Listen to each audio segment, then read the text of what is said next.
Hi friends, ഇന്ന് ഞാനൊരു special ചെമ്മീൻ fry ഉണ്ടാക്കാൻ പോവുകയാണ്. ഇത് ഞാൻ ചെമ്മീൻ ഇങ്ങനെ കഴുകിയെല്ലാം വെച്ചിരിക്കുകയാണ്. ഇനി അതിന് വേണ്ട മസാലകൾ എന്തൊക്കെയാണെന്ന് നോക്കാം. മുളക് പൊടി, മഞ്ഞൾപ്പൊടി, കുറച്ച് മല്ലി ഇല, ഒരു പകുതി തക്കാളി, കുറച്ച് വെളുത്തുള്ളി, ഒരു കഷ്ണം ഇഞ്ചി, പിന്നെ വേണ്ടത് ഉപ്പും എണ്ണയും. അപ്പോൾ നമുക്ക് ഇതെങ്ങനെയാണ് ഉണ്ടാക്കുന്നതെന്ന് നോക്കാം. ഞാനിതെല്ലാം ഒന്ന് അരച്ചിട്ട് വരട്ടെ കേട്ടോ. മസാല ഞാൻ അരച്ചിട്ട് വന്നിട്ടുണ്ട്. നേരത്തെ കാണിച്ച ചെമ്മീൻ ഞാൻ നടുകെ ഒന്ന് പിളർന്നിട്ടുണ്ട്. അതിലേക്ക് ഞാൻ ഈ മസാല ഒന്ന് ഫില്ല് ചെയ്യാൻ പോണേന് കേട്ടോ. ഫില്ല് ചെയ്തിട്ട് നമുക്ക് എണ്ണയിലിട്ട് വറുത്തെടുക്കാം. അപ്പോൾ ഞാൻ ചട്ടി വെച്ചു. ചട്ടി ചൂടായിട്ടുണ്ട്. കുറച്ച് മുമ്പ് ഞാൻ അതിനകത്ത് കുറച്ച് മീൻ വറുത്തായിരുന്നേ. ആ എണ്ണയിൽ തന്നെ ഞാൻ ഇതും വറുക്കാൻ പോണാണ്. കുറച്ചുകൂടി എണ്ണ അതിനകത്തേക്ക് ഇടുന്നുണ്ട്.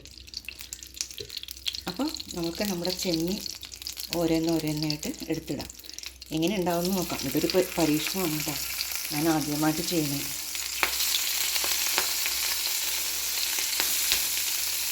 ഇത് നിങ്ങളാരെങ്കിലും ചെയ്തിട്ടുണ്ടെങ്കിൽ ഒന്ന് എൻ്റെ അടുത്ത് പറയണം. അപ്പോൾ എൻ്റെ പോരായ്മകളൊക്കെ അതിനകത്ത് നികർത്താമല്ലോ.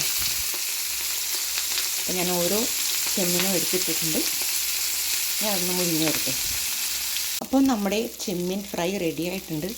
ഇനി ഇതൊന്ന് ഒരു ബൗളിലേക്ക് മാറ്റാം. എന്നിട്ട് ടേസ്റ്റ് ചെയ്ത് നോക്കിയിട്ട് ഞാൻ അഭിപ്രായം പറയാം കേട്ടോ. നമ്മുടെ ചെമ്മീൻ ഫ്രൈ റെഡി ആയിട്ടുണ്ട് കേട്ടോ. ഞാനൊന്ന് ടേസ്റ്റ് ചെയ്ത് നോക്കി. നല്ല ടേസ്റ്റ് ഉണ്ട്. കാരണം അതിനകത്ത് മല്ലിയിലയും ഇഞ്ചിയും വെളുത്തുള്ളിയും എല്ലാം ഉണ്ടല്ലോ. അപ്പോൾ അങ്ങനെ നിങ്ങളൊന്നുണ്ടാക്കി നോക്കണം. എന്തെങ്കിലും കുറവുണ്ടെങ്കിൽ അത് പറഞ്ഞ് തരണം എനിക്ക്. Okay, thank you.